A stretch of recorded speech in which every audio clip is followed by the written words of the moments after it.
High, আজ আমি share করব আমি বাড়িতে কী করে চিকেন টেংরি কাবাব বানাই।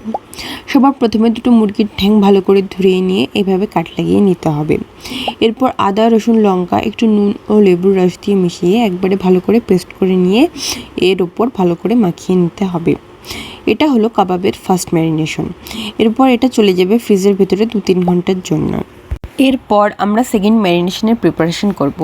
এর জন্য প্রথমে জল ঝরানো দই ভালো করে ফেটিয়ে নেব, আর একটি শুকনো প্যানে বেসন বা ছাতু ভালো করে রোস্ট করে এর সাথে মিশিয়ে দেব। এরপর প্যানে কিছুটা সর্ষের তেল গরম করে তার মধ্যে লঙ্কার গুঁড়ো দিয়ে ওই মিশ্রণের সাথে মিশিয়ে দেব। এরপর একে একে সব মশলা যেমন হলুদ, লবণ, জিরে গুঁড়ো, ধনে গুঁড়ো, গরম মশলা গুঁড়ো, খাবার সোডা, তন্দুরি মশলা সব এই মিশ্রণের সাথে মিশিয়ে দেব। এরপর এই কাবাবকে আরও টেস্টি বানানোর জন্য আমি এখানে একটু চিজ স্প্রেড আর মেয়োনিজ দিয়ে দেব। এটা দেওয়ার ফলে কাবাবের টেস্ট একদম ডাবল হয়ে যাবে, কথা দিচ্ছি। এরপর সব কিছু খুব ভালো করে মিশিয়ে এই ম্যারিনেশনটাকেও একটু রেস্ট দিতে হবে। হ্যাঁ, যে কোনো জিনিসের ম্যারিনেশনের আগে ম্যারিনেশনের মিশ্রণটা আগে বানিয়ে একটু রেস্ট দিয়ে তারপর যদি মাংস বা পনির কোনো কিছুর সাথে মেশানো যায়, তাতে কিন্তু এর স্বাদ অনেকটা এনহ্যান্স হয়।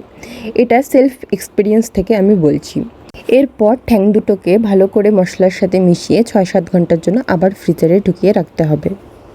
আমি এই কাবাবটা বানাবো মাইক্রোওয়েভে, তাই এর জন্য এরকম একটা প্লেট নিয়ে নিয়েছি আর তার উপরে ভালো করে বাটার ব্রাশ করে দিচ্ছি।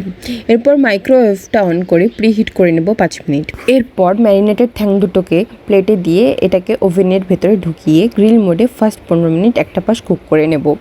দেন আবার প্লেটটা বের করে উল্টো পাশটার ওপরে রেখে তার উপরে আবার বাটার ব্রাশ করে আবার 15 মিনিটের জন্য সেম প্রসিডিওরে কুক করে নেব। ব্যাস, তাহলে রেডি আমাদের চিকেন টেংরি কাবাব। এবার ওপর থেকে একটু লেবুর রস ছড়িয়ে নেব and it's time to dig in.